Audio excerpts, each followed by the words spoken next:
तुम्हाला कितीही समस्या असल्या तरी सगळ्यांना सांगत बसू नका. सगळ्यांच्या आयुष्यात समस्या असतात, पण तुम्ही सगळ्यांना सांगणं बंद करा. कारण राजा कधीच आपल्या समस्या सगळ्यांना सांगत बसत नाही. कारण लोक लाचार आणि दीनदुबळ्या माणसांना कधीच किंमत देत नाहीत. तुम्ही किती कमवता हे तुम्ही कधीच स्वतःहून सांगू नका. विचारल्याशिवाय काहीच बोलू नका. फ्री मध्ये मिळणाऱ्या गोष्टीला कधीच किंमत नसते. कारण चंदनाचं झाड कधीच सांगत नाही की मी चंदनाचं झाड आहे.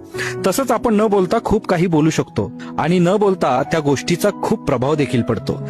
जास्त वेळ प्रत्येकाला देत बसू नका. तुमची किंमत स्वतःहून कमी करून घेऊ नका. तुम्ही पाहिले असेल, मोठे मोठे सेलिब्रिटी आणि राजकारणी लोक प्रोग्राम मध्ये उशिरा येतात, सगळ्यांचं लक्ष वेधून घेतात आणि लगेच निघून जातात. ते असं दाखवतात की ते खूप बिझी आहेत किंवा त्यांना दुसरी मीटिंग आहे, पण तसं काहीही नसतं. गरजेपेक्षा जास्त वेळ थांबलं की किंमत कमी होते.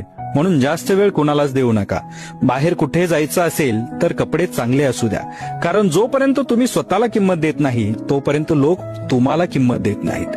आज सोन्याला, हिऱ्याला का किंमत आहे? कारण ते मिळत नाहीत. आणि सोनं आणि हिरे कुठेही मिळाले असते तर त्यांची किंमत आज काहीही नसते. आपल्या जवळच्या व्यक्तीला हा व्हिडिओ नक्की शेअर करा.